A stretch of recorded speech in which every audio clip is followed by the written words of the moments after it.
Hello, I'm Max Dauerheim, and this is Lauren. Walsh.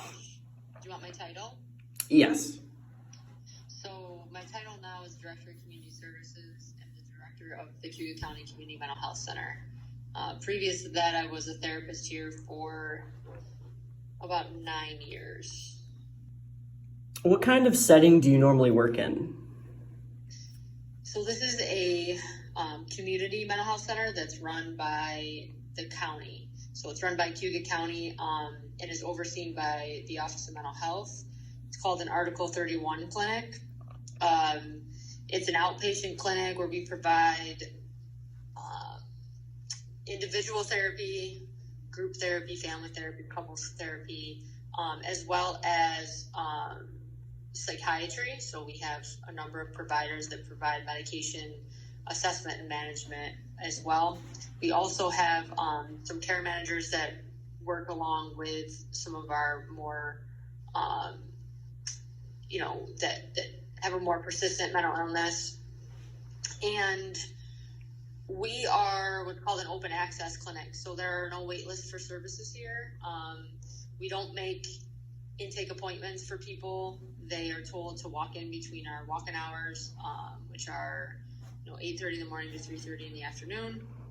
And as they walk in, we do intake paperwork, and they're able to see a therapist that day and be connected and their case opened.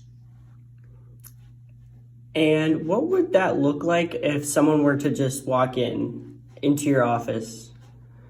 What kind of questions would you ask them? Yeah, so they walk in, they're provided an intake packet where they're able to list identifying information for themselves, insurance information, name, date of birth, address, that sort of thing, phone number, in order for us to create the chart. And then there's also a series of additional questions that are asked to kind of get a good idea as far as what symptoms, what the history is of those symptoms, if it's the first time or if there's been a number of times. There is a risk assessment that asks questions about thoughts to harm yourself or others. And then there's also in that packet, there are screeners. So there's the PHQ-9 and the GAD, which assess for anxiety and depression, just as a general baseline for some of those symptoms. And then we do ask, a new thing that we're asking is about social determinants of health. So those are items that make people sort of more vulnerable, right? So housing,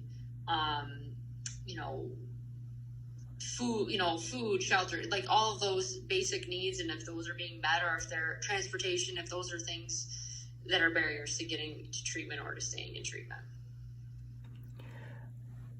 Now, in treatment, just one more thing, and then they would fill out that paperwork, and then a therapist would come get them, and they would meet directly with them in their office, and they would be doing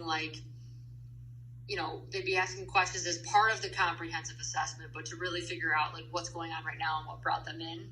And then they'll leave with an appointment to come back and see that same therapist again. So after all those questions, what would you typically tell somebody after the first time meeting them as basic coping skills or good coping skills? So a lot of times that first appointment is really about assessment. So really coming up with giving me a picture of what's happening, what's going on, so that way I can come up with a treatment plan. I may sprinkle in a coping skill here or there, especially if there's a crisis kind of occurring. But I would say a lot of times it's not necessarily about providing the coping skills at that first visit, because you really do want to get a good treatment plan in place and figuring out the coping skill, the plan going forward. But some basic place I might start at is just I would say some mindfulness about them being able to be mindful of what's going on with them and within them over the course of the next week or 2 weeks before I see them again. So if I had any additional questions, or they were unable to explain something to me or wanted to give me a better picture about certain symptoms, I would ask that they would pay more attention to that and really focus on it. But the easiest skill, or the one that's most common that people already use, I would just reiterate, which is distraction. So to keeping them busy, or to do things to keep their mind occupied on something. Now I know that you do some group sessions. What would that look like as well? So, our groups here are related to DBT, which is dialectical behavior therapy. So it's a skill-based group that provides a whole bunch of different coping skills in different categories. So there's mindfulness skills, interpersonal effectiveness skills, distress tolerance skills, emotion regulation skills, and then for our adolescent groups, there's another group of skills that is really about managing conflict with parents and other people in their lives. So what that looks like is you come into group. It's a weekly group.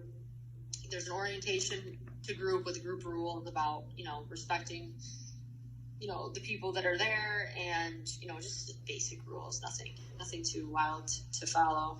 And then what happens is we do a mindfulness activity to start the group. So we're always practicing mindfulness every single time because it's the foundation of all the rest of the skills. And then we do some homework review from the previous week, which is basically to practice the skill you learned the previous week. Sorry to back up a little bit, we do some check-ins so people are able to share a little bit about like skills they were able to use or anything that's going on in their life that they would like some feedback from the group members or the facilitators. And then after the homework review, we take a break. There's some snacks, and they get to kind of socialize a bit within the group. And then we teach a brand new skill. So wherever we are in the workbook, we sort of go on to that next skill, and then we give a homework assignment to practice the skill that we taught. So that's kind of the flow of group. But it's a weekly group, and with DBT, it really takes a lot of commitment to do not only the group part of it, but there's some other elements of the treatment as well. So you kind of have to commit to the whole thing. Like the outside work as well as also going to class. Going to class, but also the individual therapy component, as well as there's some things the therapist has to make sure that they're a part of, like consultation team and providing phone coaching if needed to the client. So those are the 4 elements that have to be there in order to say it's a comprehensive DBT case. So do you normally get more adolescents in those kinds of groups, or adults, or is it a mix of both? So when we initially started groups here at all, we started them as the 2 adolescent groups. So we had a 12-year-old to 15-year-old group, and then a 16 to 18-year-old group. So we started off with those 2 adolescent groups, and since then it's really grown. We have a transitional age, which is 18 to I say around 30ish, so like a younger adult group. And then we have a substance use specific adult group now, as well as an adult group on top of that, and a parent group. So we're running about 6 groups a week now. It's grown from the 2 to the 6. So I heard you mention like the younger adolescents. Like, what do they normally suffer from? Is it mainly just depression or mainly anxiety? And like, how do you see like them grow up? Does it normally change in their symptoms, or like how did they progress? Yeah, I mean, I think it could go, one of 2 ways. I mean, I think sometimes you can see adolescents at that age. I mean, the idea is if you get them in treatment early on, they're able to learn skills and that those symptoms don't, increase or become worse.